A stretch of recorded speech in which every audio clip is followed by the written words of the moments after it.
সভাপতি ছিল, তার একটি মাত্র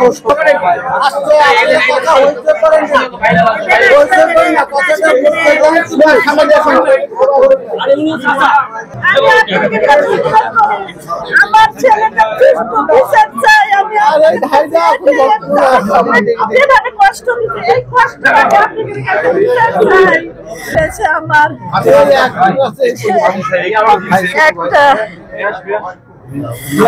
একটা মেয়ে একটা ছেলে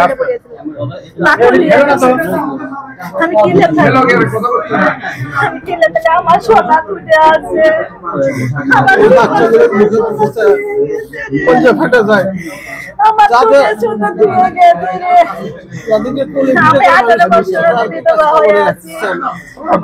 ছেলে কয়টা আপনার? ছেলে ছিল বয়সের একটা ক্যান্সার হেমারেজ তাই দল করতে বিএনপি সভাপতি ছিল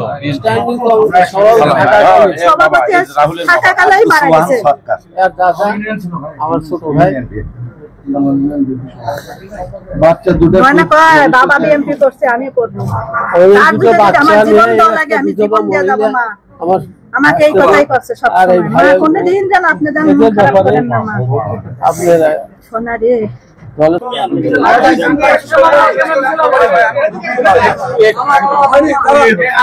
দাদা তুমি ওই দিক টাকা দাদা আপনার পাশে যান, কিছু করার নাই। হ্যাঁ, এখন ছোট জায়গা ঠিক আছে। রহমানুর রহিম,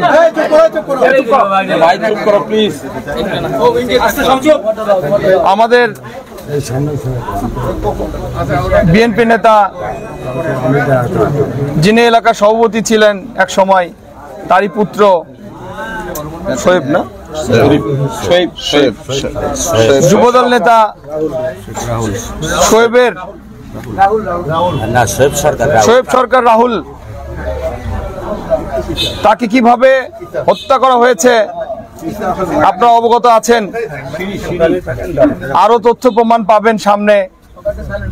তবে আমি আগেও বলেছি, আবারও বলছি, পতিত পলাতক সরকারের দোসররা এরা কিন্তু আপনাদের আশেপাশে ঘোরাফেরা করছে। আমি যদ্দূর সারা বাংলাদেশের ন্যায় বগুড়াতেও আমি জানতে পারছি যে আমাদের কিছু ক্ষমতাবান লোকের ছত্রছায়ে এই আওয়ামী সন্ত্রাসীরা ঘাপটি লেগে বসে আছে। এরা প্রতিনিয়তই দুনিয়ার দুষ্ট কাজ করছে এবং এরা ওত পেতে আছে। যখনই যাকে পাচ্ছে সবল দিচ্ছে, সেই সবলের অংশ হিসেবে আমাদের এই যুব দলের নেতাটি মারা গেছে ওই দিন। আপনারা খুব ভালোভাবে জানেন।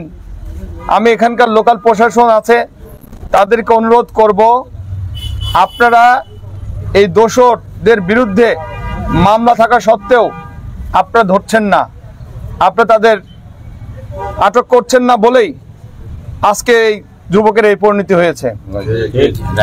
আমি স্পষ্ট কথা বলতে পছন্দ করি, যেটা বললাম আমি আবারও বলছি, যদি পতিত সরকারের এই সন্ত্রাসীদের চিহ্নিত করে আপনারা আটক না করেন, তাহলে এই ধরনের ঘটনা ঘটতেই থাকবে।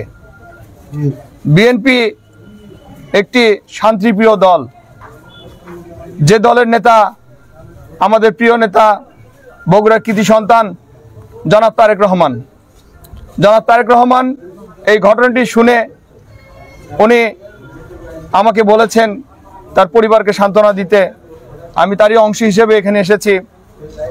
আমরা বিএনপি পরিবারের পক্ষ থেকে এখানে উপস্থিত আছেন আমাদের উপদেষ্টা আবুল কাশেম ভাই, উপস্থিত আছেন আমাদের চান ভাই, উপস্থিত আছেন সজল ভাই, আমিরুল ভাই সহ, শাকিল ভাই সহ অনেক নেতৃবৃন্দ।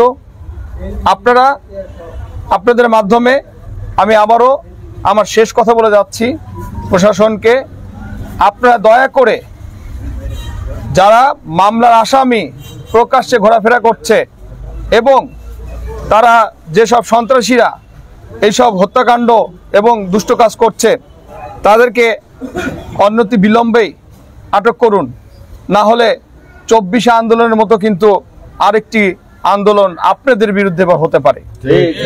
আমরা চাই না, আমরা শান্তিপ্রিয় দল, শান্তিপ্রিয় দলের জ্যেষ্ঠ নেতা জনাব তারেক রহমান উনিও বিশৃঙ্খলা চায় না, উনিও সুশৃঙ্খলভাবেই সবকিছু সুষ্ঠু সমাধান চাই।